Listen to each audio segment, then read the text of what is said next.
Nah, sekarang saya mengacu kepada talenta yang 16. Ada 16 talenta itu, dan Bapak dan Ibu perhatikan yang bagian yang pertama, itu talenta saya itu masuk nomor 7, the idealistic. Saya tidak tahu kalau ada teman saya di sini. Yang idealistik gelap, talentanya. Nah, ini ada 16. Seperti ini kira-kira talentanya. Ada 16 talentanya. Baik. Bapak dan Ibu berarti hanya melihat di halaman pertama, lalu sudah tahu di mana peta talentanya, kan? Nah, sekarang kita mulai melihat talenta ini, apa sih talenta kita, dan sebelum melihat talenta ini, tolong Bapak dan Ibu menulis 5 nama anggota timnya, sehingga selesai nanti ini dalam 50 menit Bapak dan Ibu sudah menjadi psikolog, bisa tahu talenta orang itu. 5 orang yang Bapak dan Ibu kenal baik. Yang kita kenal baik itu berarti yang sering ketemu setiap hari. Nah, 5 orang. Tolong ditulis dulu, ya kan? Nanti. Jadi kita langsung, ya. Yang ada di sini boleh, yang tidak ada di sini juga boleh. Yang pokoknya kita kenal. Ya. Bisa, yang keluarga bisa. Mantan pacar dulu boleh. Ya boleh juga, ya kan bisa. Atau mertua bisa juga. Iya, ya. Kan ada 2 itu mertua kan. Nah, sudah ditulis. Nanti kan sendiri sekarang sudah ada talentanya kan? Sudah ditulis talentanya, berarti Bapak dan Ibu sudah tahu. Saya banyak talentanya itu ada banyak sekali di nomor 5, the mekanik, ada di nomor 8, ada beberapa, ada di nomor 13, ada juga di nomor 11, ada nomor 2, ada nomor 4, itu paling banyak. Yang di sini ini nomor 1 dari hasil tes. Nah, talentanya itu. Saya jelaskan sekarang bagaimana supaya bisa nanti kita tahu talenta kita, sekaligus juga talenta orang-orang yang dekat dengan kita. Nah, sebenarnya kalau banyak waktu, Bapak dan Ibu bisa juga tahu talenta-talenta orang lain juga, ya kan? Menjadi asesor. Nah, sekarang kita mulai. Talenta ini, meme ini, itu sekarang berlaku internasional dan sudah dipakai di perusahaan multinasional. Jadi di Amerika bahkan di politik mereka menggunakan mapping ini untuk menyusun menteri dan juga kalau presidennya nomor 11 maka wakilnya mesti nomor 1. Jadi ada supaya kelemahan nomor 11 ditutupi oleh kekuatan nomor 1. Jadi begitu kira-kira. Nah, kita mulai dulu dengan menjelaskan secara garis besar. Berarti talenta ini tidak berubah. Nanti mau tes talenta lagi di perusahaan Microsoft, ini juga petanya. Mau diapain ini sudah yang diterima secara internasional pada saat ini. Nah, kita mulai melihat semua nomor 1 sampai nomor 8. Berarti 1, 2, 3, 4, berarti baris pertama dan baris kedua. Orang-orang yang ada di situ punya talenta ahli berpikir. Suka sekali berpikir sendirian. Semakin mereka sendiri, semakin maksimal potensi dirinya yang gunakan. Maka orang-orang itu disebut punya energi mengarah ke dalam. Dalam bahasa Latin, ke dalam itu intro, dan mengarah itu version, introvert, mengarah ke dalam. Bukan berarti mereka tidak banyak ngomong. Mereka banyak ngomong, tapi hanya di lingkungan yang dia sudah kenal. Kalau lingkungan baru, dia hati-hati dulu, ya kan? Maka kalau misalnya yang ada di ruangan ini, ada di golongan itu nomor 1 sampai 8, berarti orangnya itu biasanya kalau diundang ke pesta perkawinan, itu dia SMS dulu temannya. Kamu ada undangannya? Nanti pergi. Iya, kita sama-sama ya. Karena kalau tidak ada temannya, nggak mau dia pergi. Itu talenta. Berarti orang-orang ini sangat bagus di pekerjaan yang membutuhkan fokus. Berarti kalau misalnya programmer cocok orang itu, ya kan? Mereka akan menderita kalau menjadi sales atau marketing. Nomor 1 sampai 8, ya kan? Berarti mereka itu sudah punya keahliannya. Makanya di hasil psikotes kita itu ada pekerjaan yang paling cocok, ya kan? Dan ada malah kalau pensiun usaha yang paling cocok apa? Ada juga. Karena memang energinya di situ. Sedangkan nomor 9 sampai nomor 16, berarti barisan 3 dan barisan 4, itu adalah orang-orang yang energinya mengarah keluar. Tidak bisa berpikir kalau dia sendirian. Mesti ngomong ke orang lain, mengarah keluar energinya. Maka disebut X keluar versus mengarah keluar, ekstrovert. Nah, itulah orang-orangnya. Berarti orang-orang ini kalau mereka mau mengambil keputusan yang sangat penting, mesti dia ngomong ke orang lain. Dia 5 menit hanya sendirian langsung mengantuk. Ya, paling 5 menit. Dan biasanya orang-orang yang di ekstrovert itu mereka tidak begitu suka sama orang introvert itu, karena menurut mereka orang itu lama sekali merespon, ya kan? Jadi kalau ditanya, ayo kita makan siang, yang introvert bilang tunggu dulu, nanti kita lihat. Jadi kalau ekstrovert, ayo makan siang, kemana? Ya, sudah langsung, ya kan? Ayo jangan. Nah itu jadi mereka suka yang cepat.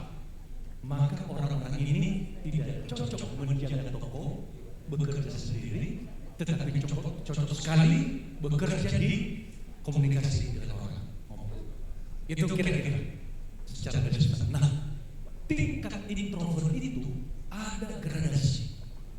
Semakin dia ke kanan, berarti nomor 4 dan nomor 3, dan di barisan berarti nomor 8 dan nomor 7.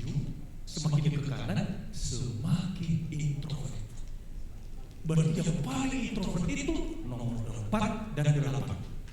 Kalau tidak diajak ngomong, dia tidak ngomong. Dia aja dia.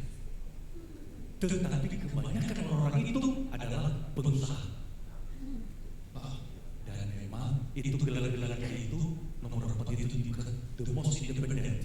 Berarti orangnya sangat independen, berarti keras kepala. Kalau ada ini, pokoknya itu mesti itu kan. Jadi jangan heran juga. Padahal dia orang, tapi kepalanya keras. Dan yang konseptor itu kalau dia bilang ini konsepnya, itu yang harus jadi. Jadi agak apa sedikit orang itu ya. Introvert. Nah, sedangkan yang ekstrovert nomor 9 sampai dengan 16. Semakin dia ke kiri, semakin ekstrovert. Berarti di barisan 3 yang paling ekstrovert adalah nomor 9 dan nomor 10. Kalau 2 orang ketemu, itu tidak pernah berhenti ngomong terus. Sama-sama mereka ngomong, sama-sama mereka mengerti. Sama-sama mereka mengerti. Kalau introvert bilang, kita satu-satu ngomong, ya kan? Kamu ngomong dulu biar saya dengar, ya kan? Kalau mereka itu sama-sama ngomong, sama-sama mereka saling dengar. Nah itu. Nah, makanya bahaya sekali kalau itu suami istri. Ya kalau bertengkar di rumah, ya kan? Tidak cukup hanya di dalam ruangan mereka ngomong, turun ke lapangan. Oke. Nah di barisan yang keempat, berarti yang paling ekstrovert adalah hard charging nomor 13. Makanya dia gelarnya hard charging, baterainya tidak pernah lowbat. Itu biasanya orangnya jalan semua jalan situ, pokoknya yang tidak urusannya pun dia urus. Dan yang kedua nomor 12. Ini adalah yang ada di bawah itu orang-orang yang ahli mengatur itu. Nah, itu. Nah, biasanya anak-anak yang ada di nomor 13 itu walaupun masih kecil itu sudah bisa mengatur orang-orang dewasa di rumah.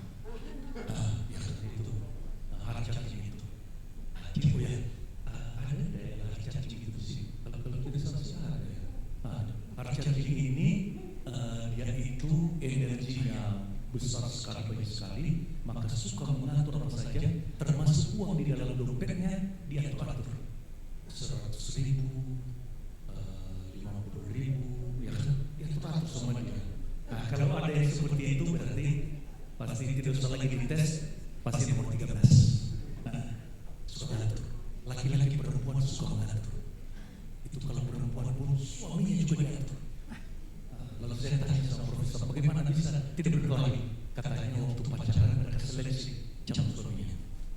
Dia bilang, kamu bawa ini ke sana. Tidak mau pergi cowoknya ini, dipecat, tidak jadi berkelahi. Makanya yang jadi suami mereka pasti yang sudah lolos seleksi. Biasanya, iya.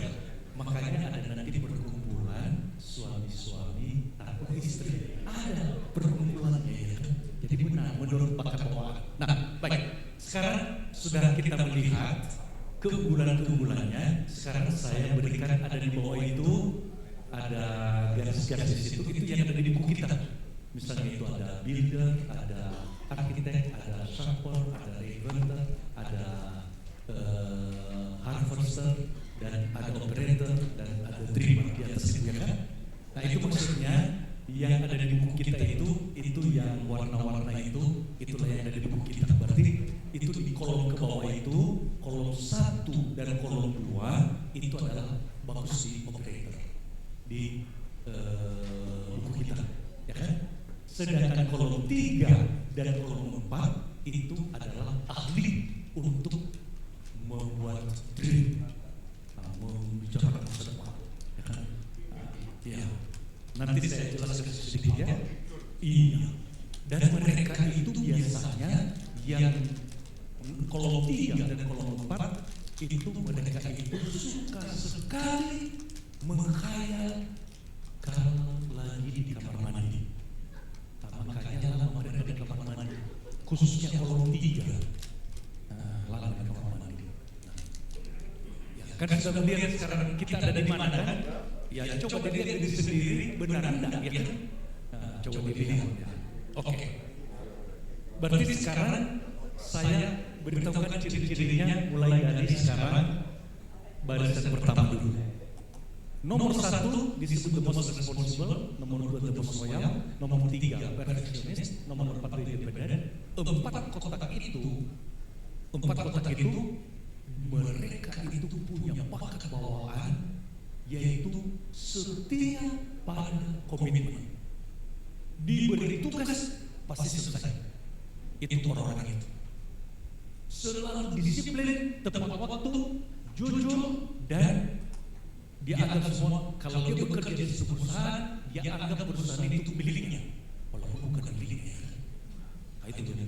Maka cepat sekali keempat tipe itu biasanya menonjol. Dan kalau mereka diberikan pelatihan sedikit, karena saya introvert, ya kan?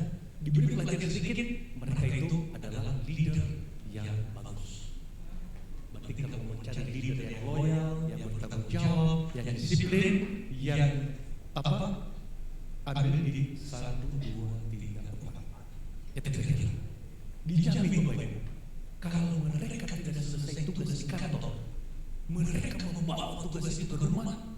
Dan nanti di rumah tidak dikerjakan. Tetapi waktu membawa itu ke rumah, minimal dia bilang, ya saya sebenarnya kerjakan pada waktu itu. Ya, minimal dia sudah nyaman. Nah itu. Nah ini kelihatannya ada orang-orang yang senyum-senyum mereka mungkin benar. Karena nanti di-share teman-teman ya. Berarti kalau ada dari 5 orang itu tadi seperti itu, dia berjanji pasti ditepati, tidak pernah terlambat.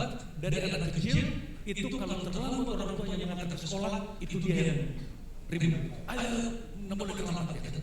Nah, itu anak-anaknya itu. Jadi sudah bawaan itu. Nah, itu kalau dapat karyawan di situ, Bapak dan Ibu bahagia sebagai leader, ya kan? Kasih tanggung jawab, aman. Oke.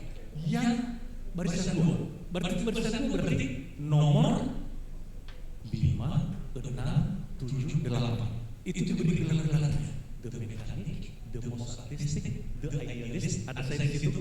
Nomor 7 saya idealist, dan yang terakhir the conceptor. Ada 8 ya. Nah, orang-orang ini mereka adalah ahli-ahli sistem. Salah satu ciri-cirinya waktu kecil, kalau ada barang baru pasti dibongkar sama mereka untuk melihat bagaimana cara kerjanya, karena ahli sistem. Nanti tidak tahu dia memasang ulang ya. Itu tipe itu. Dan salah satu keunggulannya, mereka sangat kreatif, khususnya di menit-menit terakhir.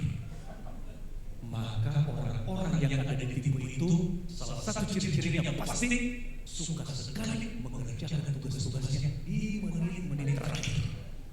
Begitu menit terakhir, keluar semua ide-idenya.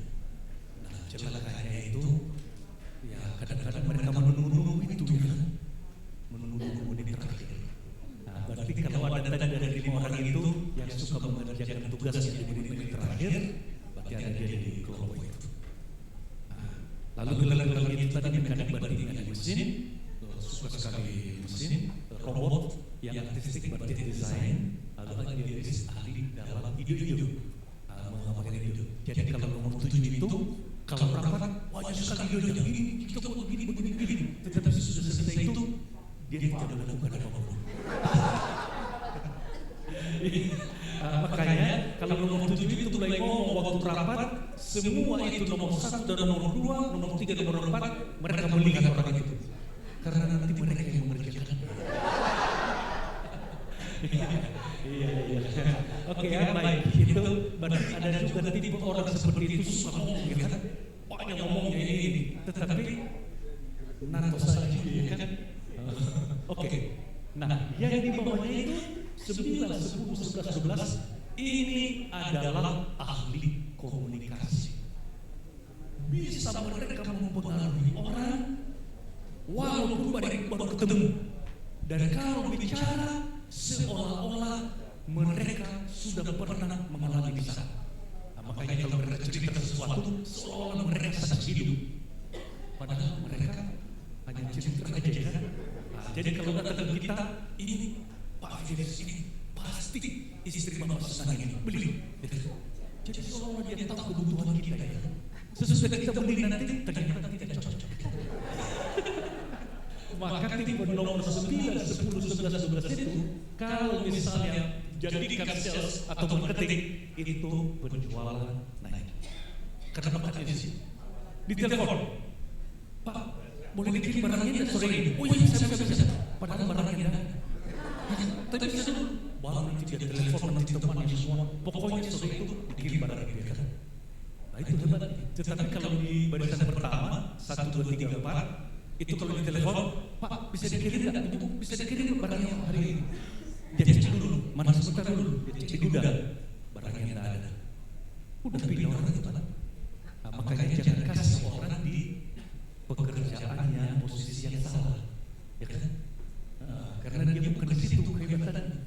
Ini kita pikir nomor 9, 10, 11, 12 menipu, bukan menipu ini. Karena semangat dia untuk melayani. Bahwa kadang-kadang meleset itu hanya sedikit biasa manusiawi. Katanya kita ini kan diciptakan untuk melakukan kesalahan.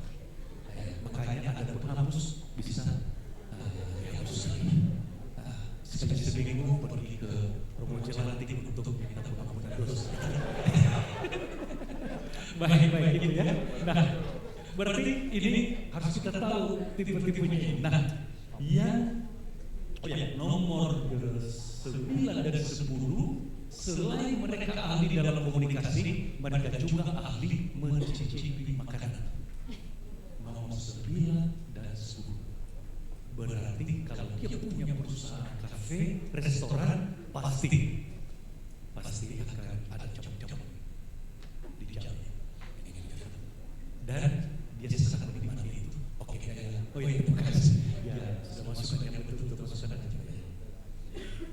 Saya itu rupanya.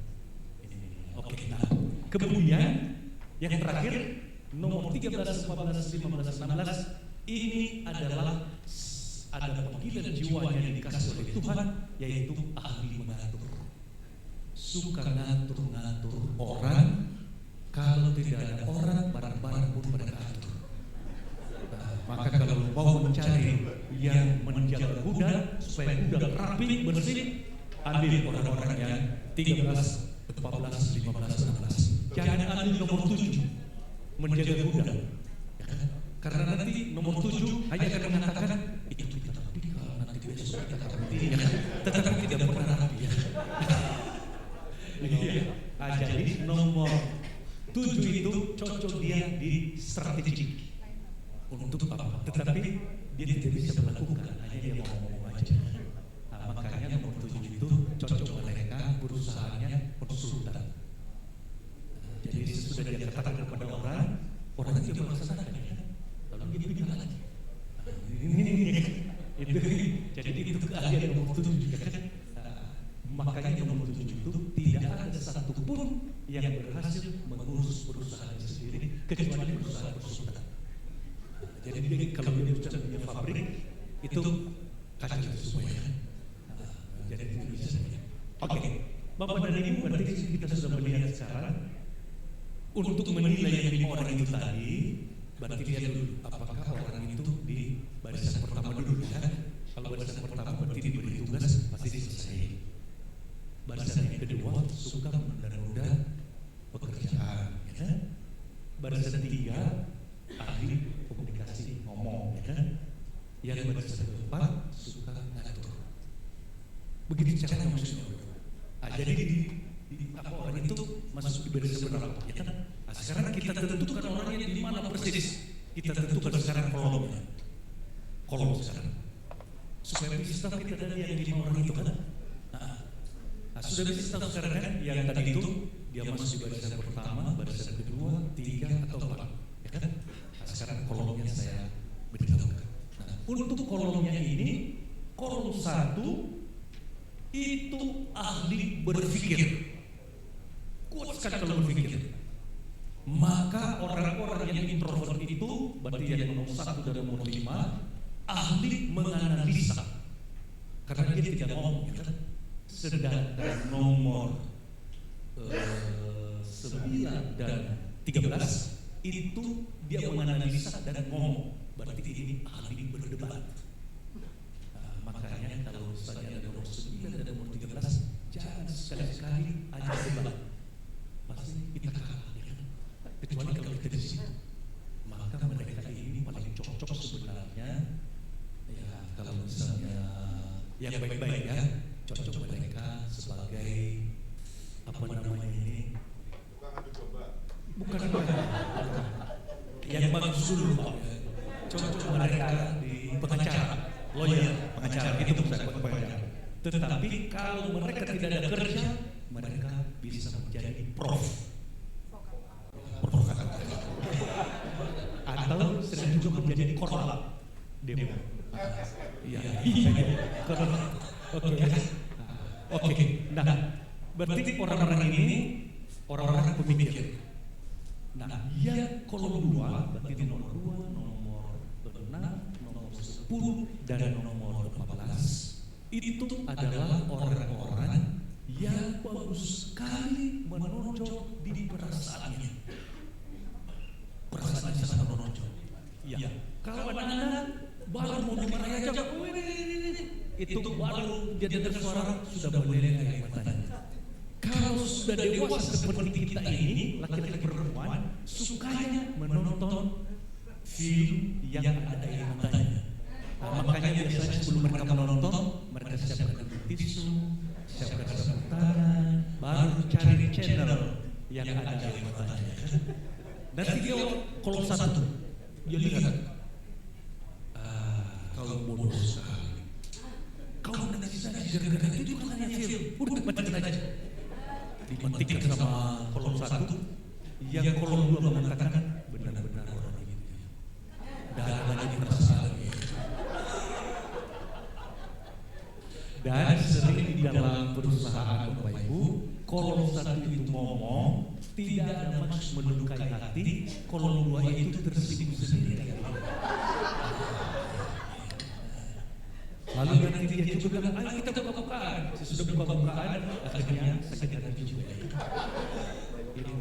Nah, berarti Bapak dan Ibu bisa tahu sekarang diletakkan di situ. Kolom 3. Kolom 3 Kolom 3 itu adalah ahli untuk bermimpi, menghayal, selalu memikirkan masa depan. Mereka tidak punya kaca spion, hanya senter terus ke depan. Makanya orang-orang ini sering sekali mereka tidak berada di mana dia ada.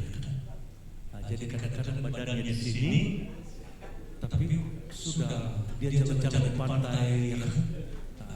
Nanti di pekerjaan dia, tetapi sudah kemana-mana jiwanya. Nah, maka orang-orang ini sangat bagus di pekerjaan strategik atau pekerjaan yang lebih ke konsultan atau terapis atau pekerjaan yang tidak monoton.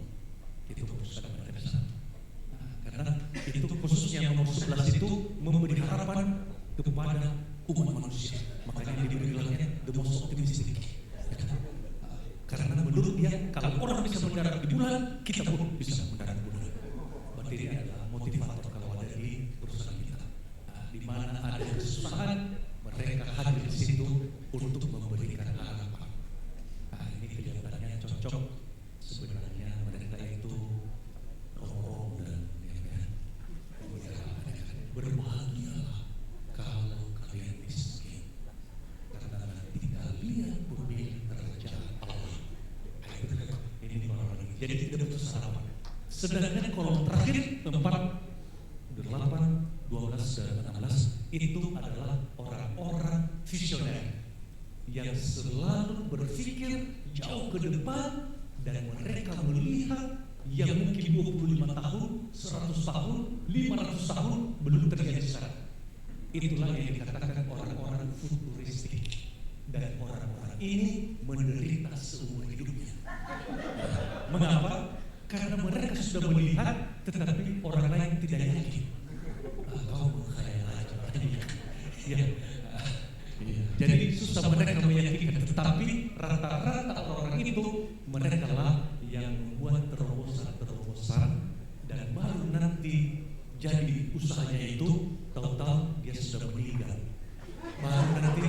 Baru nanti siapa ini mengatakan cucu-cucunya, Pak dulu sudah mengatakan itu. Berarti mereka itu hidup bukan pada zamannya. Ini wakil mereka di dalam kitab suci adalah Musa. Sudah melihat tanah terjanji, tetapi tidak pernah sampai di tanah terjanji. Yang sampai ke sana adalah Yosua. Jadi inilah orang visioner. Makanya kalau kita bicara kepada nomor 4, 8, 12 dan 16, kadang-kadang yang kolom 1 dan kolom 2 tidak mengerti apa yang dia ngomong. Karena tidak nyambung apanya. Jadi karena ibunya itu cepat sekali. Tetapi orang-orang ini sebenarnya yang real entrepreneur, pembuat terobosan-terobosan yang entrepreneur. Itu kira-kira. Jadi Bapak dan Ibu, kalau misalnya ada di karyawan Bapak dan Ibu, ada di nomor 8, nomor 12, ya kan? Berarti Bapak dan Ibu sekarang sudah bisa memanfaatkan orang ini. Bapak dan Ibu misalnya di nomor 1, berarti Bapak dan Ibu untuk memiliki mata untuk melihat masa depan, Bapak dan Ibu harus pinjam matanya dia. Kan anggota kita ini, perusahaan kita ini kira-kira 5 tahun yang akan datang bagaimana? Dia kaji nanti itu begini. Hanya jangan kasih perdengarkan dulu ke kolom 1 sama kolom 2. Kalau mereka dengar, mereka akan goyang-goyang kepala. Ya, katanya itu mulai lagi. Mungkin sudah harus semuanya. Karena kadang-kadang yang mereka lihat itu tidak terlihat secara. Makanya kadang-kadang ada pembangunan itu sebelum dibangun itu sudah dipikirkan nanti harus jalannya ini kita beli ini kan, karena dia sudah memikirkan di depan nanti tidak ada jalan kita nanti ya kan. Dan sering yang nomor satu itu, kolom satu dan kolom dua itu yang paling gigih memang apa? Itu yang mengambil keputusan. Dan karena mereka tidak berkonsultasi dengan kolom 4, sering sesudah itu nanti pembangunan baru ditambah kemudian lagi, ya kan? Karena rugi jadi, ya kan? Padahal yang apa itu mungkin di perusahaan kita ada orang-orang itu sebenarnya. Dan biasanya ciri-ciri orang ini malas di pekerjaan operasional. Nah, jadi mereka untuk memindahkan pasir, mereka bisa berdiskusi dulu, ya kan? Bagaimana caranya? Dan bisa mereka katakan siapa yang membuat surat, SK untuk mengerjakan ini, kan?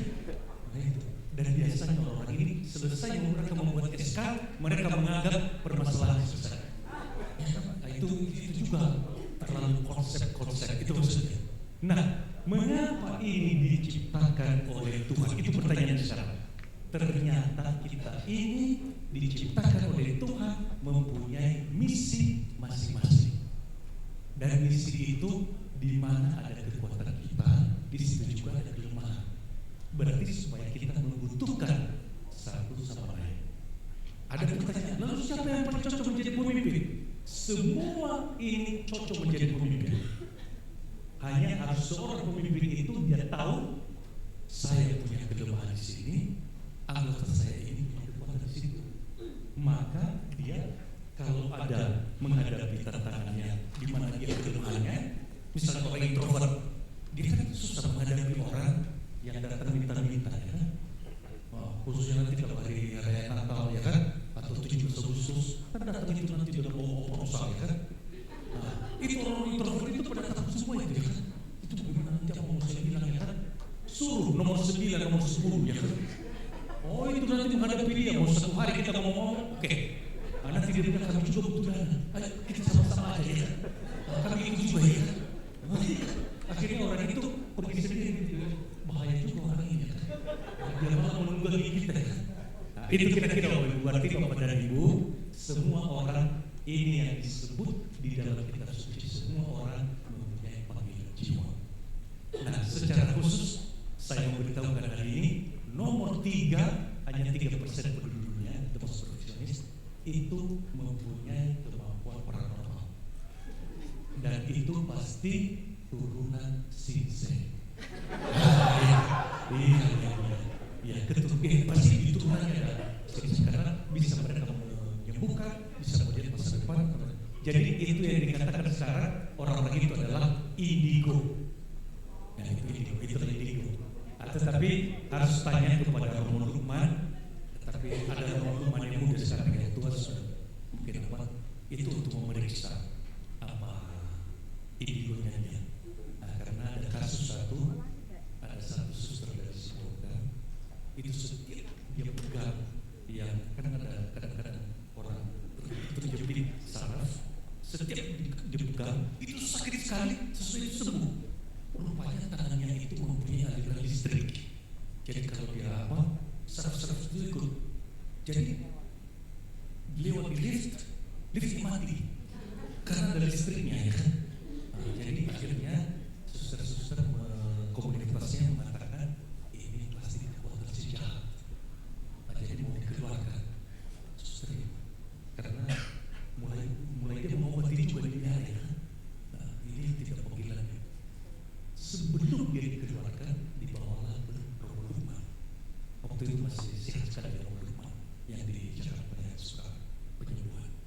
Diperiksa Romo Lukman. Romo Lukman juga kelihatannya dia nomor 3 juga. Jadi dia punya mata yang khusus. Jadi suster ini bisa ramah di kongregasi suster, dan kalau kalian perlakukan yang baik itu adalah kutukan. Takut profesional. Lalu bagaimana? Sekolahkan, ya. Disekolahkan di Filipina untuk bisa kemampuannya untuk melihat itu sampai dia bisa memakai kristal, dan itu dia bisa melakukan itu, dan banyak sekali orang sembuh, dan sekarang biaranya itu mendapat dana dari pengobatan-pengobatannya. Begitu kira-kira sekarang karena bagi kongregasi, sekarang dia di Timor Leste. Jadi kembali ke daerah dulu dari Timor. Begitu kira-kira. Berarti kita perlu menemukan panggilan jiwa kita, karena bahkan bawaan yang diberikan oleh Tuhan itu berisi tugas yang harus kita tunaikan. Itu kira-kira. Nah, begitu kira-kira dari saya, Bapak Ibu, mengenai bakat. Ini semua banyak sekali lagi mengenai bakat-bakat ini yang tapi Bapak dan Ibu ada terima dan sebagainya. Saya tidak apa ini sudah berangkum semua di dalamnya. Jadi Bapak dan Ibu bisa membaca di dalam buku. Kita lanjutkan mengenai karakter. Tadi saya katakan karakter adalah bukan bawaan, tetapi diperoleh. Bayi yang lahir belum punya karakter. Makanya kalau bayi yang kembar lahir, satu dididik di Surabaya, satu dibawa ke Jepang, 12 tahun kemudian beda karakternya. Satu disiplin, satu ya dia orang Surabaya lah kan. Ya, begitu ya. Nah, berarti karakter ini betul-betul bisa dibentuk. Nanti kita lihat seorang leader bagaimana karakternya dan bagaimana. Jadi sesuai kita bagaimana seorang leader memahami bakatnya dan juga bakat anggota timnya, dan kemudian mengembangkannya, dan bagaimana juga memahami karakter dan nanti mengembangkannya. Dengan demikian kita menjadi leader yang memberkati. Lead to bless. Tadi build to bless berarti perusahaan kita yang menjadi perusahaan sumber berkat bagi banyak orang, 10 perintah Allah, dan kita sekarang sebagai leader yang memberkati. Kita tepuk tangan untuk mengundang Pak Agus. Ya, sekali lagi. Ya.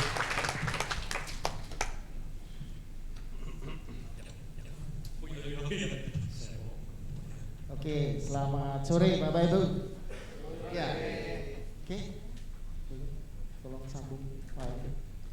Ya, jadi Pak Fidelis ini seorang spesialis yang luar biasa ya. Jadi seorang, kalau boleh saya katakan, untuk kita bisa menjadi pemimpin yang memberkati, kita betul-betul perlu tahu saya ini siapa.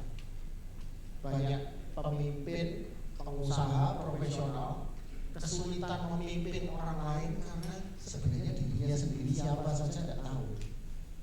Problemnya itu yang kemudian membuat dia menganggap orang lain harus seperti dia. Ya, padahal kalau kita mau berbisnis itu polanya persis kita bermain sepak bola.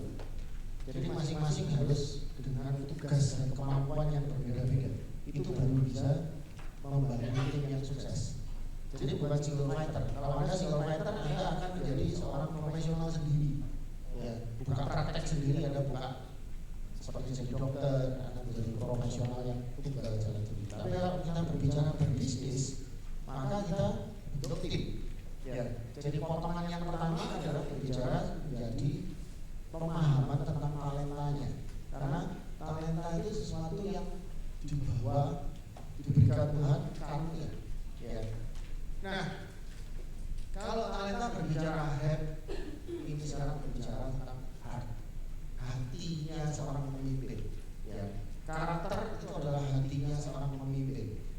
Bagaimana kita menggunakan apa yang kita punya, headnya kita, kemudian kita kombinasikan dengan hatinya kita, karakter seorang pemimpin.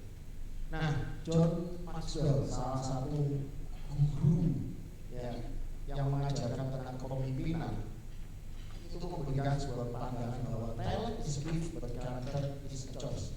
Ya. Jadi talent itu pemberiannya Tuhan, tapi kalau karakter itu pilihan. Kita boleh memilih. Karakter itu persis pakaian yang kita pakai. Ya. Jadi Anda mau menjadi orang yang dengan karakter seperti apa, itu pilihan Anda. Jadi tidak ada yang bisa mengatakan, oh saya seorang yang pemarah, terus Anda mengatakan ini sudah bawaannya pemarah. Tidak. Jadi karakter itu Anda memilih. Anda mau jadi pribadi yang seperti apa. Ya. Nah, yang kita lihat di permukaan saat Anda beraktivitas, ini yang terlihat. Dan apa yang ada di bawah, ini dua hal yang sangat berbeda. Yang terlihat di permukaan itu bisa saja yang baik, yang baik-baik. Tapi begitu beraktivitas dalam jangka panjang Anda sebagai pemimpin, maka yang nanti akan ditangkap oleh orang-orang di sekeliling Anda, nanti akan muncul yang dari bawah permukaan itu adalah karakternya. Ya. Apa yang mendorong dari dalam. Jadi ketika Anda sebagai seorang pemimpin, Anda punya kebebasan untuk memilih. Setiap pribadi kita itu boleh dengan bebas memilih. Anda mau jadi seorang pemimpin yang good atau Anda menjadi pemimpin yang evil, yang jahat, yang buruk bagi orang lain. Ya. Kalau mau ngetes gampang Bapak Ibu. Selama ini apa yang sudah Anda lakukan? Ada sebuah metode yang sederhana. Coba Anda minta orang lain bertanya kepada tim Anda. Jangan Anda sendiri yang tanya. Pertanyaannya sederhana. Siapa pemimpin di perusahaan ini yang menginspirasi Anda? Siapa pemimpin di sini yang dibenci? Anda nanti minta orang lain yang mau melakukan survei itu, asesmennya. Tapi tolong Anda siapkan hati Anda untuk menerima jawaban apapun. Ya. Nanti itu akan terjawab. Anda selama ini menjadi pemimpin yang karakternya seperti apa? Ya. Bisa nggak pemimpin yang karakternya jahat itu membuat bisnis yang sukses? Bisa nggak? Bisa. Sangat bisa. Dan ada banyak perusahaan yang dibentuk lewat karakter yang evil. Ya. Banyak. Pemimpinnya kerasnya luar biasa. Pemimpinnya jahat banget terhadap karyawannya. Ada. Bisa sukses? Bisa. Tapi harta yang diperoleh harta apa? Cuma satu. Harta materi, harta benda. Harta yang lainnya gimana? Hancur semua. Yang terutama harta hubungan. Ya. Harta hubungan pasti rusak. Karena karakternya itu meracuni. Kalau istilah orang sekarang itu toksik. Ya. Dan celakanya kalau kita berbicara dalam konteks bisnis di era sekarang, pemimpin yang dalam tanda kutip dikatakan toksik oleh anak buahnya, itu lama-lama nanti juga akan dicap oleh karyawan-karyawannya. Dan karyawan di era sekarang itu punya sebuah kebiasaan yang luar biasa, yaitu apa? Curhat kemana-mana. Ya. Kalau Anda sebagai pimpinan perusahaan Anda sudah kadung mendapatkan stempel, mendapatkan brand sebagai perusahaan yang pimpinannya dalam tanda kutip, mohon maaf, pimpinannya toksik, pimpinannya brengsek, pimpinannya udah yang jelek-jelek yang muncul. Ya, ada perusahaan yang sangat sukses dengan cara seperti itu. Ada. Karyawannya diperas habis. Nah, nanti kita lihat seperti apa karakter-karakter ini. Ini pilihan. Ya. Jadi kalau ditanya apa sih karakter itu? Nah ini banyak hal. Di dalam rumah dia adalah kebaikan. Ya. Di dalam bisnis dia adalah kejujuran. Kejujuran itu karakter. Anda boleh loh memilih. Anda boleh memilih untuk jujur, tapi Anda juga boleh memilih untuk tidak jujur. Itu pilihan kan? Betul nggak? Kalau tidak ada loh yang mengatakan bahwa oh saya harus, tidak ada yang mengharuskan Anda untuk menutupi biaya-biaya pajak, tidak ada yang mengharuskan. Itu pilihan Anda. Di dalam masyarakat ia adalah kesopanan, dalam pekerjaan ia kecermatan, ya. Dalam permainan ia sportif. Kalau Anda suka olahraga, kita bisa lihat setelah orang berkumpul bermain, ya, karakternya seperti apa. Dan ketika berkumpul itu biasanya akan kelihatan. Terhadap yang beruntung dia memberi selamat, terhadap yang lemah ia menolong, terhadap yang jahat ia bertahan.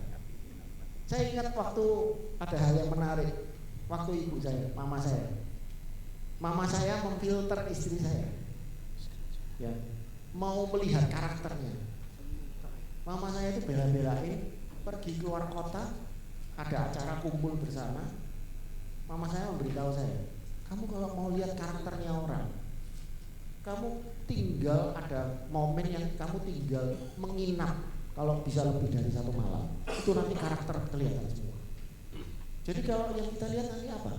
Habit, kebiasaan sehari-hari. Ya. Ini adalah hal-hal yang kecil-kecil. Terhadap yang beruntung yang memberi selamat. yang lemah yang menolong, itu karakter. Ada nggak orang yang justru ketemu orang lemah malah diinjak?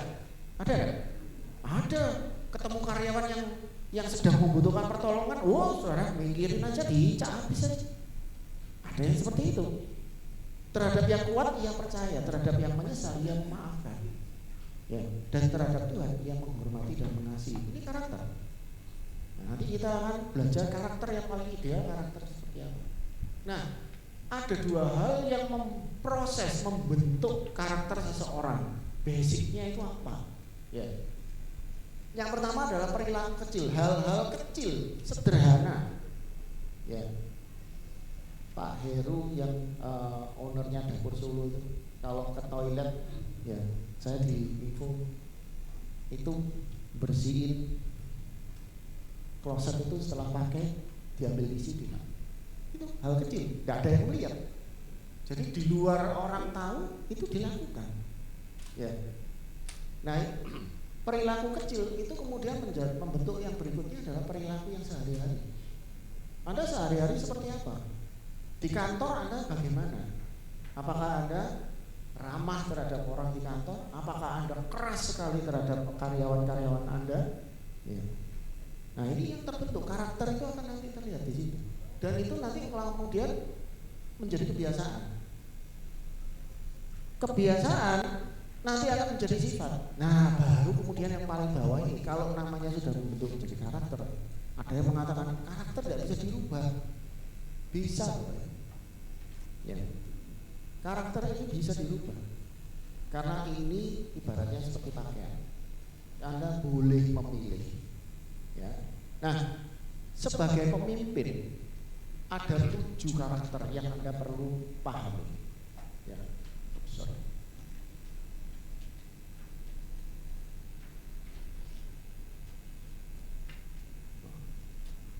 Nah, ada 7 karakter pemimpin yang kalau Anda mempelajari tentang lead to bless, Anda harus memahami 7 karakter. Di buku ada, ya, Anda nanti bisa membaca detailnya. Ya, tapi saya mencoba menjelaskan di sini. Mulai dari yang paling kiri, ya P1 sampai P7. Yang paling kiri itu karakter penjajah. Penjajah, penyamun, pengawas. Kok kedengarannya kok keras, tidak enak ya, penjajah itu. Ya, nanti kita akan lihat apa sih sebenarnya yang namanya karakter penjajah itu.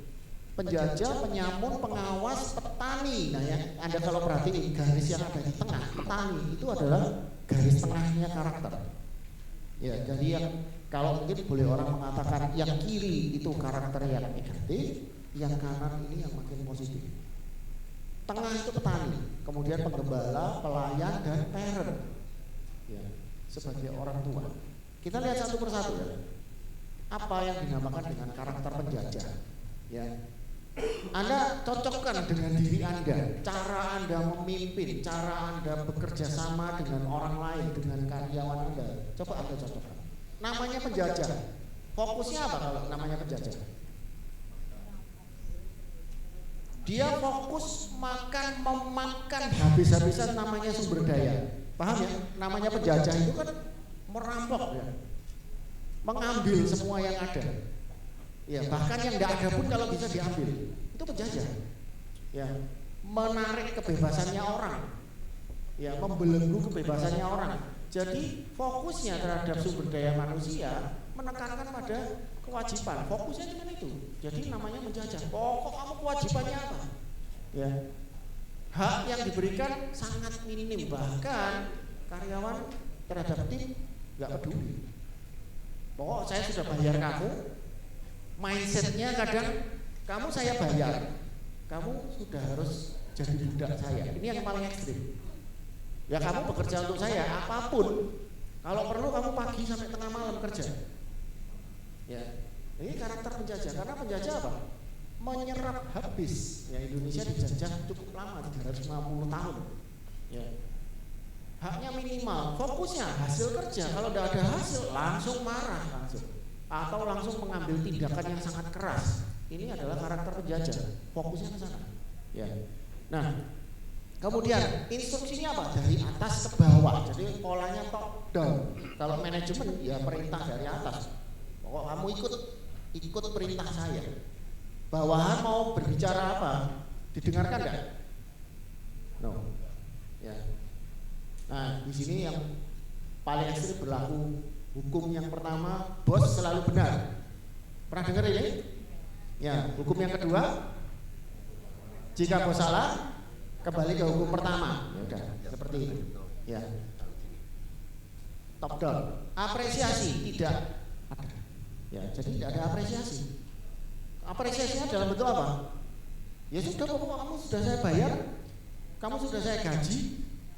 Dan biasanya akan mereka mengatakan gini, karyawan kalau dipuji nanti jadi sombong, melunjak, besar kepala. Tidak pernah ada namanya pemberian apresiasi. Yang ada adalah dicerca terus, dimarahi terus. Sudah bekerja dengan baik, masih saja dibilang kurang. Ya. Nah, terminasi bisa sewaktu-waktu. Pokok saya tidak cocok, dah minggir, pergi sana. Ya. Nah, HRD yang bekerja di perusahaan yang pemimpinnya seperti ini biasanya gimana? Pusing. Ya. Ada satu pengusaha yang saya dulu dampingi waktu sesi coaching. Dia tipikal, kalau boleh saya katakan, bagian karakter penjajahnya cukup ekstrim. Ya. Jadi dia mengatakan, pokok kalau laba perusahaan turun di level sekian, dia punya ukurannya, parameter. Karyawan langsung pecatin sekian persen, jadi ada angkanya. Labanya perusahaannya luar biasa bagus. Jadi dia tidak peduli.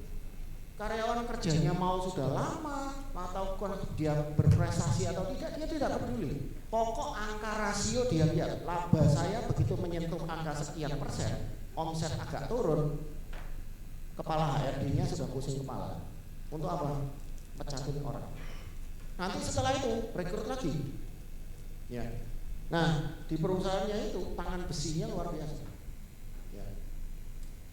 Bos lebih tinggi dan punya kekuasaan, tidak bisa dibantah sama sekali. Nah, ini tipikalnya kalau namanya penjajah ya. Jadi ya, namanya penjajah ya fokusnya seperti itu. Jadi karyawan itu bos ada di atas, karyawan di bawah. Pokok yang diminta apa? Kamu harus tunduk, taat total. Ya. Ini yang paling kiri, yang paling ekstrim, karakter penjajah. Ya. Kemudian penyamun. Ya, bahasa sederhana penyamun itu maling, perampok, pencuri. Ya.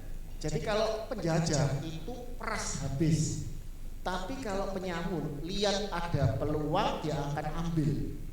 Ya. Jadi dia akan mencari potensi apa yang dia bisa ambil, dia ambil.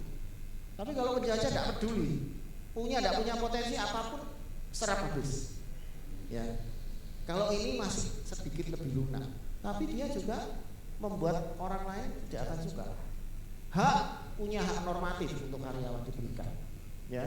Kemudian fokusnya apa? Pada hasil kerja. Jadi kembali lagi, yang dibangun di sini adalah bagaimana menghasilkan. Kalau bisnis yang dicari apa berarti? Untungnya. Kalau tidak menghasilkan keuntungan, omset tidak meningkat, labanya tidak meningkat, pasti akan ujung-ujungnya salah satunya yang paling tidak kreatif itu adalah keahlian apa tadi? Apa tadi? Yang di sesinya Pak Tommy itu marah-marah. Ya, itu adalah keahlian yang paling tidak kreatif dari seorang pemimpin, marah-marah. Ya, karena memang dalam beberapa situasi setelah karyawan dimuara ya bisa-bisa, ya mereka akhirnya bergerak. Tapi bergeraknya ke arah mana itu yang kadang susah diprediksi. Ya. Pola instruksi sama, top down.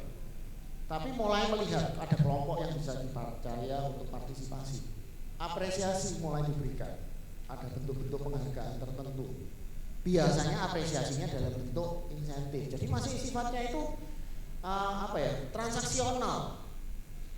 Yang fokusnya adalah uang di situ. Ya. Terminasi kalau tidak berprestasi dipecat atau dibuang. Jadi sudah tidak mau lagi namanya, orang ini harus diajarin, harus dipersiapkan. Tidak ada menyatakan seperti itu. Pokok kamu tidak cocok ya sudah keluar. Nah, perusahaan yang pimpinannya seperti ini, HRD-nya biasanya pusing antara rekrut orang baru, turnovernya tinggi. Ya. Di Surabaya ada sebuah perusahaan mebel yang seperti ini owner. Ya. Waktu itu saya tidak didampingi secara langsung, teman saya yang dia cerita, dia stresnya luar biasa, dia jadi konsultan di perusahaan tersebut. Ownernya seperti itu. Ya. Nggak sampai jadi yang levelnya penjajah, tapi tipikalnya penyamun ini. Ya. Kalau karyawan begitu direkrut dalam kurun waktu berapa bulan, dia pokoknya minta jadian. Nggak mau pusing dengan mengajarkan kepada karyawan. Kamu nggak bisa, saya sudah bayar kamu, langsung keluar. Cepat sekali. Ya.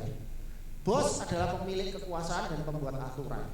Karyawan sama, harus taat, loyal, ikut aturan bos. Ya. Nah, kemudian bergerak lagi, pengawas. Ya, ini lebih lunak daripada yang sebelumnya. SDM fokusnya adalah mengoptimalkan potensi. Nah, mulai dilihat mengoptimalkan potensi. Jadi mulai memberikan dukungan tertentu.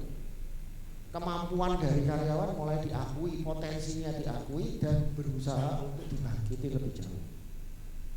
Haknya diberikan aturan sesuai kebutuhan hidup yang optimal. Jadi mulai memberikan. Tapi bonus diberikan hitung-hitungan lagi-lagi. Ya. Fokusnya pada kemampuan karyawan yang bisa dioptimalkan. Pola instruksinya top down dan bottom up. Sudah melibatkan feedback dan perbaikan. Jadi mulai terima feedback. Ya, namanya pengawas. Jadi dia sambil juga melihat, oh ini ada kekurangannya apa. Oke, saya terima masukan. Mulai terima. Tapi kalau yang dua di atas sebelumnya, penyamun dan penjajah, itu bos yang tidak pernah mau terima masukan. Dia tidak peduli omongan orang lain. Ya. Apresiasinya penghargaan bagi karyawan yang mencapai kinerja. Jadi namanya pengawas dia paham bahwa oh saya akan fokus pada apa? KPI, pada target. Kalau kamu bisa capai target, ya udah, kamu saya beri insentif, saya berikan bonus buat orang yang berprestasi. Tapi kalau ditanya, kira-kira mau nggak memberikan insentif atau bonus untuk merangsang lebih dahulu sebelum orangnya berprestasi? Nggak bakalan mau. Kalau orang yang seperti ini, pemimpin yang tipikalnya seperti ini di perusahaan, disuruh nambah fasilitas, diberi saran untuk oke, kamu tambahkan dulu fasilitas untuk karyawan, tunjukin dulu peningkatan omset. Omsetnya tidak naik, mau ditambah fasilitas, apa yang mau ditambah? Itu biasanya kata-kata yang muncul. Tapi kalau karyawannya menunjukkan prestasi, oke kamu minta apa? Ya beri. Ya, itu tipikalnya pengawas. Ya, terminasi sesuai perjanjian. Ya, jadi ini biasanya aturannya dibuat sangat ketat. Ya. Kemudian bos selalu oke karena tahu, karena sudah pengalaman. Ya, ini pengawas. Jadi bos yang tipikal pengawas ini cukup banyak. Pengusaha-pengusaha yang jalankan sendiri bisnisnya, yang bahkan pimpinan perusahaan yang terjebak. Kalau Anda adalah yang foundernya sebuah perusahaan, itu ada jebakan yang namanya founder's trap. Jebakan dari pendiri. Begitu mau menyerahkan tugas kepada timnya, maka lihat, kamu kok gak becus kerja loh. Kok yang bisa bagus itu cuma saya. Nah itu yang biasanya muncul seperti itu. Karakter pengawasan kuat sekali. Karyawan harus diawasi, kalau tidak cenderung untuk tidak melakukan pekerjaannya. Mau sampai kapan? Ya selama bosnya, atasannya bisa mengawasi, karyawan akan bekerja. Tapi begitu bosnya mulai ada aktivitas yang lain, kira-kira bekerja maksimal enggak karyawannya? Enggak, karena apa? Butuh diawasi tadi. Ya. Jadi ini masih karena satu arah adanya sistem kontrol, sistem pengawasan. Ya. Ada sebuah restoran, mungkin saya kalau sebut namanya enggak enak. Ada satu restoran yang itu restoran C yang ternama, yang di situ karyawannya itu melakukan pekerjaan itu luar biasa bagus.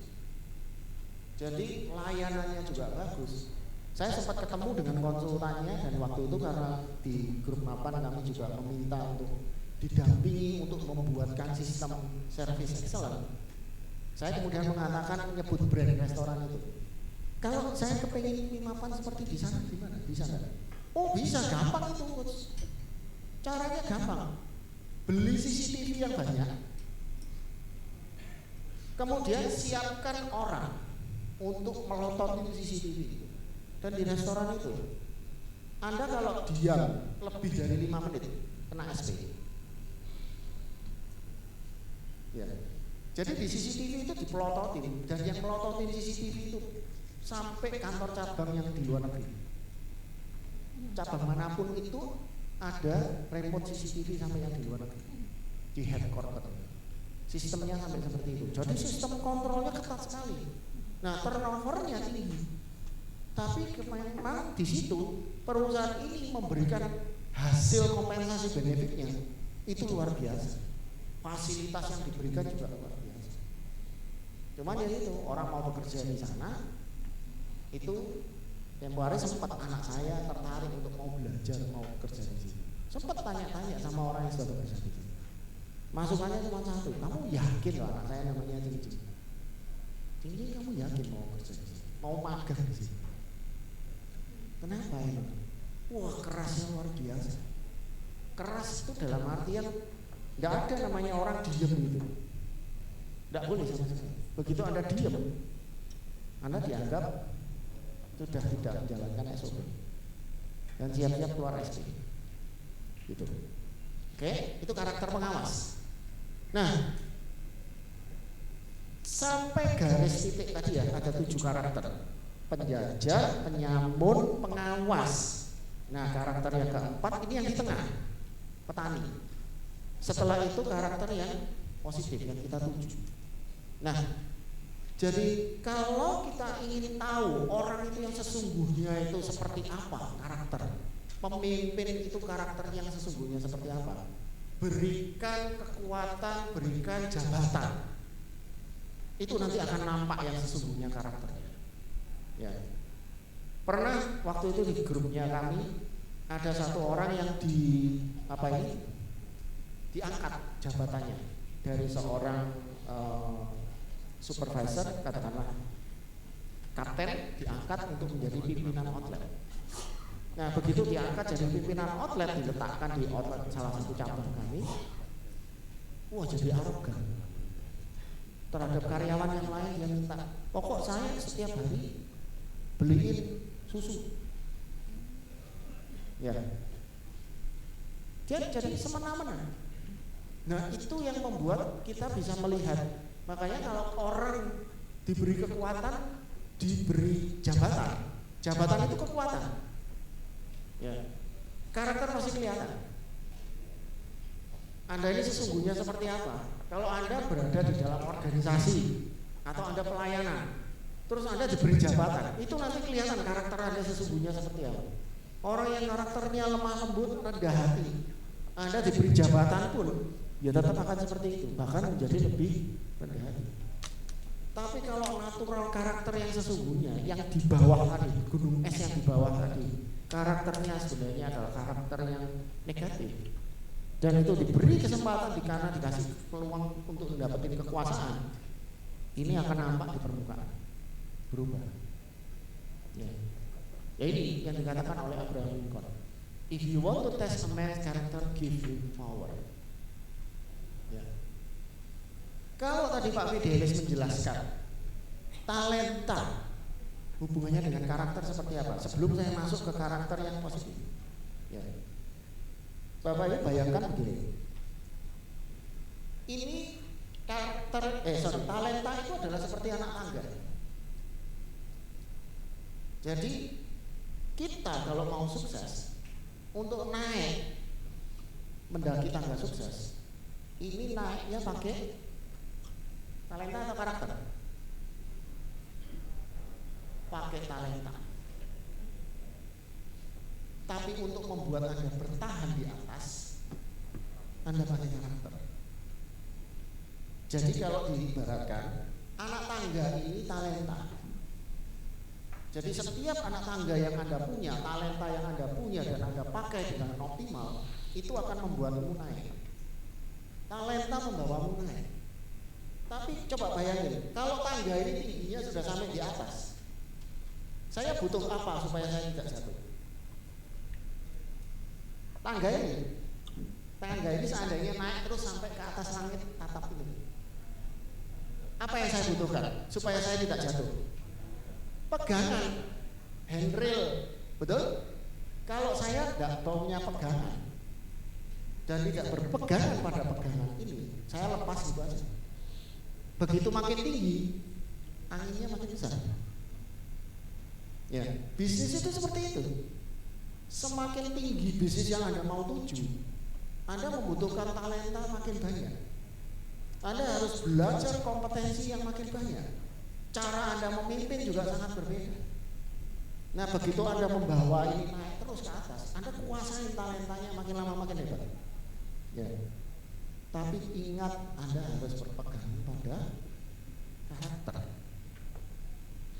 Anda kalau rekrut karyawan, filter waktu rekrutmen, yang difilter apanya? Talentanya atau karakternya? Benar nih. Ayo. Contoh karakter. Karyawan jujur, itu karakter atau talenta? Karakter. Gimana caranya waktu interview Anda ngecek karyawan jujur atau tidak? Ayo. Oke, good, boleh. Anda sudah lakukan itu enggak? Atau Anda lebih melihat CV-nya dia? Anda lebih menanyakan, kamu kalau ada pekerjaan seperti ini apa yang kamu lakukan? Kebanyakan interview yang Anda pakai lebih banyak mencari informasi tentang apa? Talentanya, kemampuannya dalam memanage hal pekerjaan-pekerjaannya. Ya. Jadi ketika kita menginterview, memasukkan orang ke dalam perusahaan kita, itu lebih sering, saya mengatakan lebih banyak pengusaha yang dilihat itu adalah talentanya, kemampuan teknis. Tapi yang membuat karyawan dipecat apanya? Karakternya. Sekali saja dia tidak jujur, kemungkinan besar sudah langsung keluar. Ketika karyawan yang tidak bisa bekerja sama dengan orang lain, toksik banget dengan karyawan yang lain, kira-kira gimana? Bertahan enggak? Tidak. Bosnya mungkin cuma berpikir gini, ya kamu selama masih bisa menghasilkan, oke lah, saya biarin kamu di dalam. Tapi lama-lama juga, kalau karakternya sangat negatif, kira-kira Anda mau enggak orang seperti ini? Karakternya negatif, tapi perform, target nyampe terus. Gimana? Anda pilih yang mana? Karakternya tapi jelek. Ya, itu tantangannya ketika kita menjadi seorang pemimpin. Nah, sekarang kalau itu saya balik, Anda yang jadi pemimpin, Anda menunjukkan karakter yang bagaimana, Anda memiliki karakter yang bagaimana. Ya. Nah, sekarang kita mulai bergerak ke arah yang di titik tengahnya ini. Ini yang titik netral, petani. Petani ini paham prinsip yang namanya memperlakukan manusia. Jadi kalau Anda lihat yang di sebelah kiri itu berbicaranya sumber daya. Ini mulai masuk ke manusia. Ya. Dan di sini mulai berpikir hak dan kewajiban. Kenapa? Karena petani tahu kalau dia harus menabur untuk bisa menuai. Kalau penjajah tidak peduli, dia tidak menabur, pokok saya mau menuai terus. Ya. Nah, dia akan berfokus pada pengembangan potensi diri dari setiap karyawan. Ini petani. Ya. Namanya petani kan pasti merawat kan? Disiangi, sudah ditanamnya tempatnya dipindah, dipupuk, dirawat, dibersihin dari gulma dan seterusnya. Ya.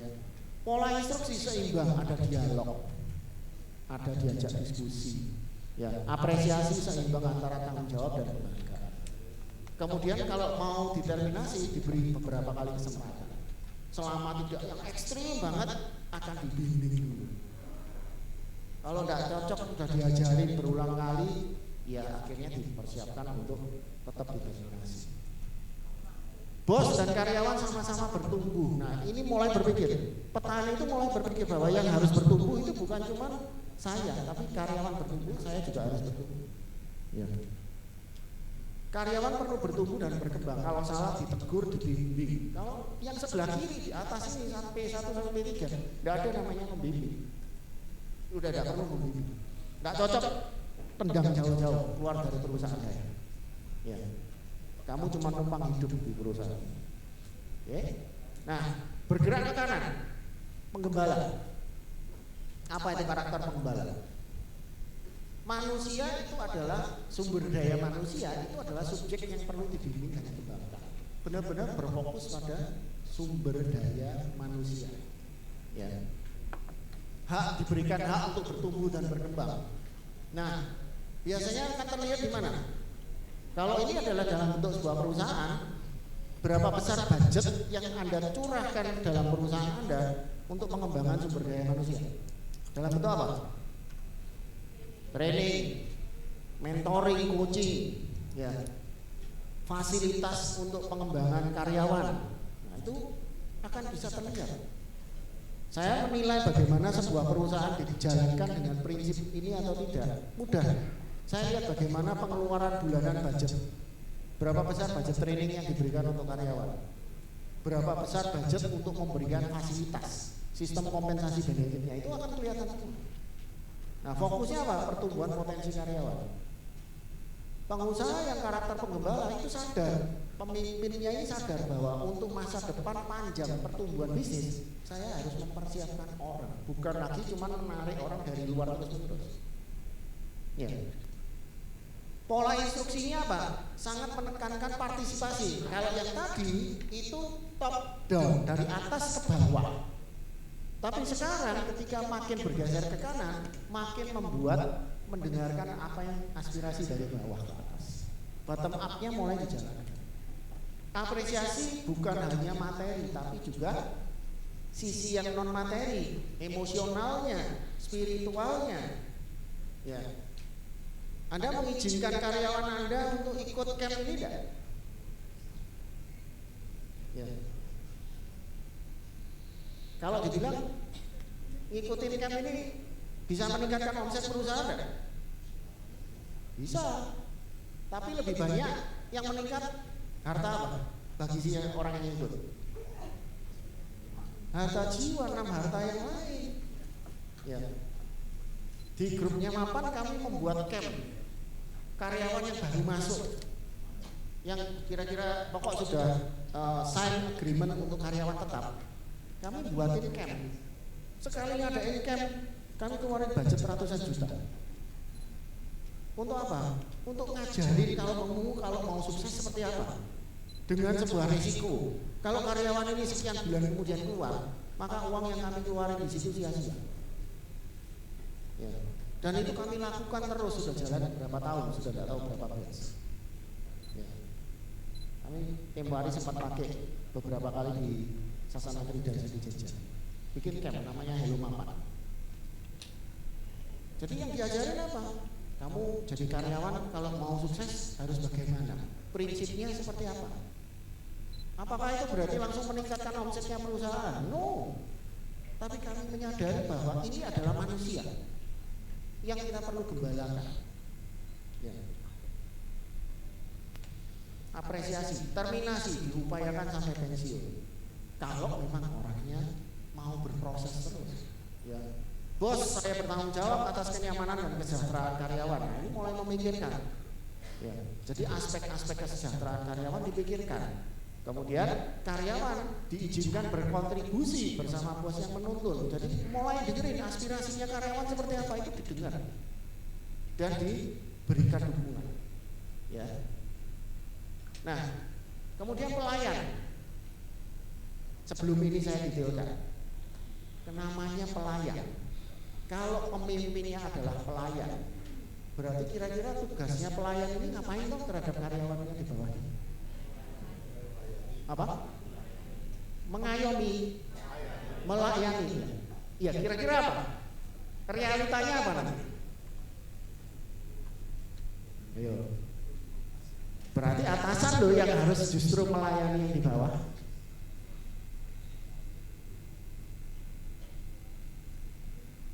Kita lihat satu-satu. Karena prinsipnya adalah melayani, ini mulai kita berbicara karakter Kristus ada di dalam ini. Ya. Kristus melihat orang-orang yang mau diselamatin itu sebenarnya kan banyak. Bangsa Israel yang mau diselamatkan banyak kan sebenarnya? Banyak, tapi dipilih. Yang dipilih malah siapa? Orang-orang yang dalam tanda kutip bermasalah, orang berdosa. Tahu dengan jelas. Ya, karena yang dilihat manusianya. Ya. Subjek yang bermartabat sebagai citra Allah. Haknya apa? Sebagai pelaku utama. Nah, ada model-model kepemimpinan di dalam perusahaan, model manajemen. Ada yang dinamakan, pernah dengar istilah servant leadership. Ya, prinsip servant leadership. Ada beberapa training besar. Waktu itu anak saya sempat mau ambil sertifikasinya. Namanya GGOB. Kalau Anda pernah dengar, Great Game of Business dari Amerika. Sayangnya agak sulit untuk dibawa masuk ke Indonesia. Aturannya cukup ketat. Jadi di model pengembangan itu, perusahaan itu laporan keuangan dibuka total dari atas sampai bawah. Karyawan yang paling bawah itu adalah yang prioritas pertama diajarin laporan keuangan. Dibukakan seluruh informasi laba ruginya perusahaan. Tujuannya apa? Supaya mereka paham bisnis ini seperti apa. Dibuatin model game yang membuat mereka itu merasakan bahwa oh, apa yang saya kerjakan di paling bawah ini berdampak pada profitnya perusahaan. Jadi sistem manajemennya itu dibuat dengan pola seperti itu. Saya waktu itu sempat mempelajari konsep ini, kemudian saya bilang, ini luar biasa. Ternyata setelah anak saya masuk lebih dalam, ternyata di dalamnya itu prinsip servant leadership, training servant leadership dilakukan dengan sangat kuat. Pimpinannya ternyata pengikut Kristus. Ya. Jadi kemampuannya luar biasa. Anda boleh cari informasi tentang judulnya, bukunya bagus, The Great Game of Business. Ya, teman saya satu di Jakarta jadi coachnya Great Game of Business. Ya. Fokusnya di pengembangan diri karyawan, menyiapkan kondisi lingkungan untuk berkembang. Jadi mempersiapkan. Ya. Kemudian pola instruksinya apa? Dari bawah naik ke atas. Bukan lagi dari atas, tapi mendengarkan garis depan. Itu didengarin. Ya, sumber-sumber idenya ditangkap dari bawah. Apresiasi penghargaannya mencakup aspek seluruh kebutuhan manusia. Beberapa perusahaan yang sudah sangat besar korporat, Google salah satu. Google dikatakan sebagai perusahaan yang paling jadi tempat idaman untuk orang berkarir. Ada yang pernah nonton videonya tentang Google, bekerja di Google? Ada yang pernah nonton? Coba Anda cari informasinya di YouTube banyak. Orang bekerja di Google itu seperti dimanjakannya luar biasa.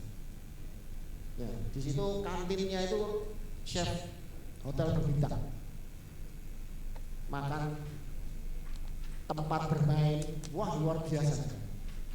Itu kalau orang lihat gitu, karyawan, saya pengen kerja di sana.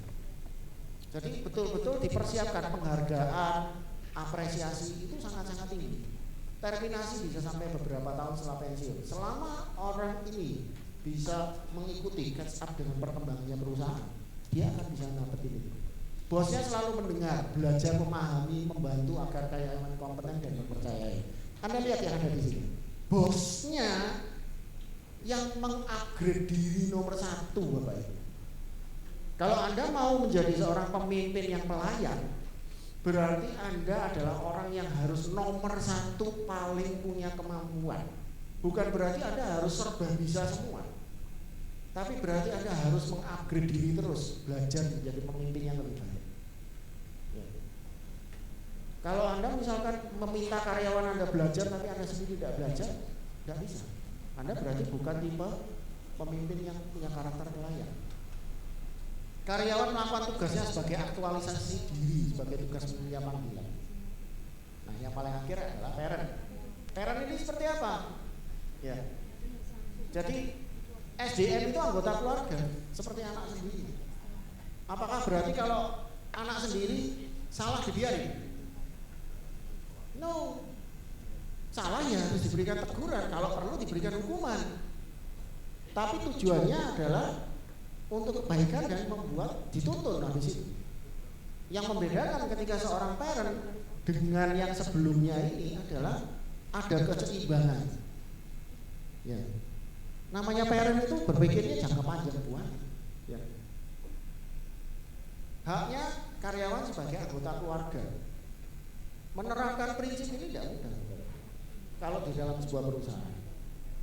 Fokusnya apa? Kesuksesan bersama. Kita memberikan hal yang terbaik. Kita mengharapkan karyawan kita menghasilkan, tapi kita juga memberikan yang terbaik dari perusahaan. Pola instruksi, ada partisipasi aktif. Apresiasi, penghargaan sebagai anggota keluarga. Beberapa perusahaan kemarin saya dari Kota Batu, sebelum ke acara di sini, klien saya bikin acara catering tahunan. Saya begitu tahu dia lagi di mana, oh di hotel bintang 4. 50 orang karyawan dimasukin hotel bintang 4 semua. Saya sempat tanya, kok mau Bu? Ya tidak apa-apa. Ya, saya kepengen mereka bisa merasakan bagaimana seharusnya kalau mereka bertumbuh. Jadi mindset pertumbuhannya kuat sekali. Bukan berarti terus yang tidak perform, yang kemudian yang karakternya jelek terus dibiarin, enggak, dituntut, diajarin. Kalau bisa terminasinya ya kalau bisa sampai mati. Ya. Bos bagikan ilmu pengetahuannya menjadi warisan bagi karyawan. Nah, ini yang membedakan. Parent itu akan mempersiapkan warisan bagi karyawannya, mikirin tentang masa depannya karyawannya. Ini yang membedakan dengan pelayan tadi. Kalau pelayan membuat supaya dia mendapatkan hasil yang paling optimal, ya. Karyawan merasa memiliki ikut sebagai bagian dari perusahaan dan memberikan yang terbaik. Oke. Nah, ini di buku ada. Kalau Anda mau nanti belajar, ada momennya ketika di komunitas ini ada training yang namanya Lead to Bless. Ada namanya juga Shifting Up dan satunya apa? Teman-teman yang di divisi. Satu Shifting Up, satunya Lifting Up. Ya, satunya Lead to Bless, satunya Lead to Bless. Ya. Oke, nah jadi Bapak Ibu coba perhatiin 7 karakter ini pergerakannya dari kiri diarahin ke kanan. Era milenial sekarang ini membutuhkan anak-anak Gen Z bahkan menuju Gen Alpha itu semakin tidak bisa dipimpin dengan cara yang ke kiri. Sudah mereka tidak mau lagi. Kalau Anda mempertahankan pola seperti itu, maka perusahaan kita berhadapan dengan resiko Anda diviralin oleh banyak orang. Ya. Karyawan yang keluar karena melihat bahwa bos saya kok seperti ini, wah sudah di luar sana mereka akan menyampaikan hal-hal yang negatif banyak sekali. Ya. Jadi pergerakannya, kalau Anda masih arealnya yang sebelah kiri, bergeraklah ke kanan. Perlakukan orang-orang yang ada di perusahaan Anda dengan pola karakter yang di sebelah kanan, minimal sebagai petani. Ya. Jadi tidak bisa lagi, sudah tidak zamannya lagi bahwa era sekarang ada yang mengatakan, oh karyawan itu tidak bisa diberi hati, tidak bisa. Kalau di era sekarang, di generasi yang baru, milenial, Gen Z, mereka bisa membaca, mereka bisa belajar. Perusahaan yang bagus yang gimana, pemimpin yang bagus yang gimana, pemimpin yang jelek bagaimana. Ya. Nah ini pemimpin yang menjadi berkat. Anda menjadi berkat ketika Anda bergerak ke kanan. Ujinya tadi bagaimana caranya Bapak Ibu? Lakukan assessment. Pertanyaan sederhana. Siapa nama pemimpin di perusahaan ini atau di lingkunganmu yang menjadi inspirasi kamu?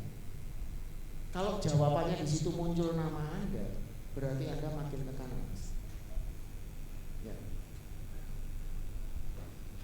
Nah, era sekarang mereka kalau karyawan SDM yang sekarang kalau bekerja di perusahaan yang sangat positif, ya mereka akan juga memviralkan itu. Ya. Nah, kalau yang kiri dibenci dan ditakuti, yang kanan dicintai, dihormati. Anda tidak ada di tempat pun mereka akan bekerja. Kenapa? Karena mereka bekerja bukan karena takut, tapi karena mereka hormat dan mencintai Anda sebagai keluarga. Oke? Di kiri itu bergerak fokusnya pada sumber daya, di kanan fokusnya pada manusia. Membangun bisnis lewat manusia atau membangun manusia lewat bisnis. Seorang lead to bless.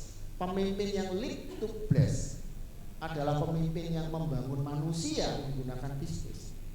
Orang yang bekerja di perusahaan Anda, kalau dia bekerja di bawah pimpinan Anda, dia menjadi sosok yang lebih baik, menjadi kepala keluarga yang lebih baik, menjadi suami, menjadi istri yang lebih baik, menjadi anak yang lebih berbakti. Anda menjadi seorang leader yang blessing. Dan lewat bisnis lah, proses ini bisa dibentuk dengan lebih cepat. Orang boleh ikut pelatihan-pelatihan di luar, tapi pelatihan setiap hari itu bisa kita lakukan lewat perusahaan kita. Makanya saya kadang kalau ditanya, pelayanan terbesar saya ada di mana? Di perusahaan saya. Apa yang saya lakukan di perusahaan saya dengan karyawan saya, itulah pelayanan utama saya. Bukan pelayanan yang ada di komunitas, bukan pelayanan yang ada di gereja. Senin sampai Jumat saya melayani di pekerjaan saya. Orang melihat enggak karyawan saya sebagai pemimpin bagaimana? Saya masih banyak kekurangan. Saya belajar terus lewat proses. Oke? Nah, inilah yang dinamakan dengan konsep pemimpin yang menjadi berkat, lead to bless leader. Anda pakai karakter hati Anda yang benar, yang dibentuk lewat kebiasaan-kebiasaan, dan mempercepatnya bagaimana? Berkumpullah dengan orang yang punya kebiasaan yang sejenis, Anda akan punya karakter yang sama. Kalau Anda kumpul terus dengan orang yang karakternya pemarah, setahun Anda kumpul dengan karakter pemarah, ya Anda akan mudah sekali jadi orang pemarah. Nah, makanya Anda perlu memilih Anda berada di lingkungan yang seperti apa. Talenta Anda terima, sadari, dan Anda asah terus talenta yang Anda punya. Ya. Kemampuan untuk mengelola manusia, mengelola perusahaan. Karena berbisnis yang kita kelola manusia. Tuhan titipkan manusia kepada kita untuk kita kelola. Nah, sebagai penutup, saya mau mengingatkan kita sama-sama. Siapa karakter yang paling harus jadi panutannya kita? Yes. Ya. Jadi karakter Kristus inilah anima Christi, ya kalau kita sebut. Nah, ini. Matius 5 ayat 48. Therefore you shall be perfect just as your Father in heaven is perfect. Ya.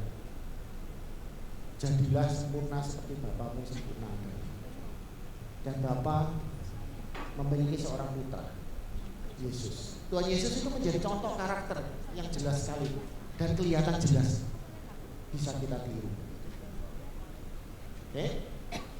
Jadi Bapak Ibu silakan berproses, gunakanlah talenta maupun karakter ini untuk membangun perusahaan yang Anda sudah dipercayakan oleh Tuhan. Oke, yuk kita doa sama. Dalam nama Bapa, Putra, dan Roh Kudus. Amin. Selamat sore ya Tuhan, kami bersyukur sore hari ini kami boleh berada di tempat ini, bertahan hingga saat ini dengan fisik yang mungkin ada yang sudah mulai capek, tapi kami percaya Engkau yang memampukan kami untuk kami boleh menjalani setiap proses ini. Perjalanan kami masih panjang Tuhan, tapi lewat sesi ini kami belajar untuk memiliki dan mengasah talenta-talenta yang sudah Tuhan titipkan kepada setiap dari kami. Terima kasih Tuhan atas setiap talenta ini. Kami belajar di sini bahwa tidak ada talenta yang buruk. Semua talenta adalah karunia yang Engkau berikan kepada kami masing-masing dengan sebuah misi yang sangat jelas.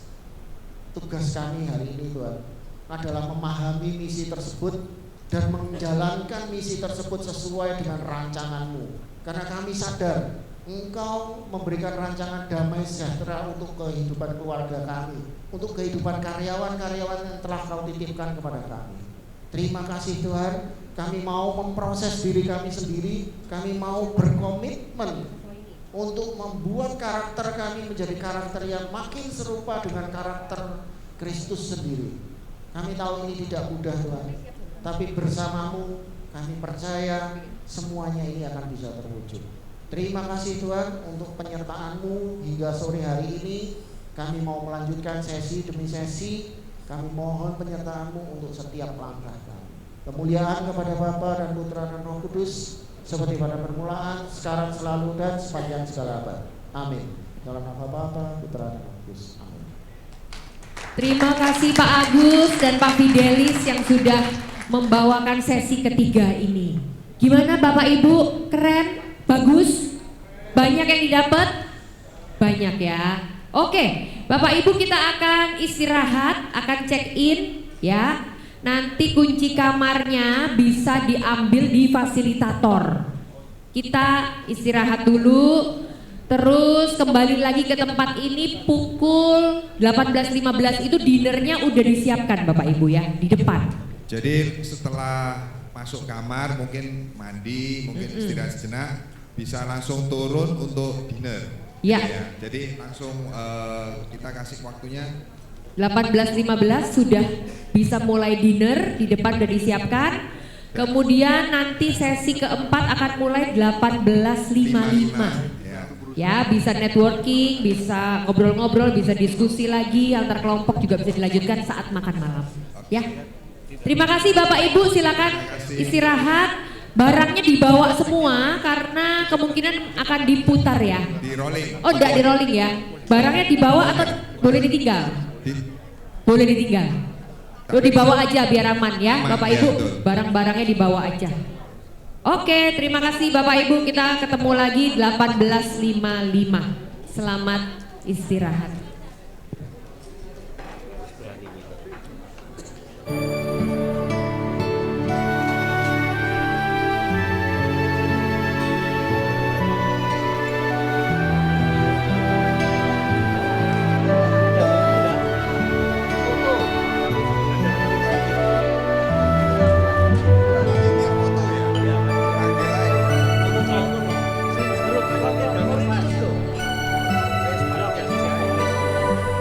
Perhatian untuk panitia, panitia dan FAS berkumpul di depan, kita mau foto bersama. Oh, satu kelompok foto ya? Oke. Ngomong apa ya gue? Korintus foto dulu. Untuk panitia FAS, sebentar lagi kita mau foto bersama ya. Korintus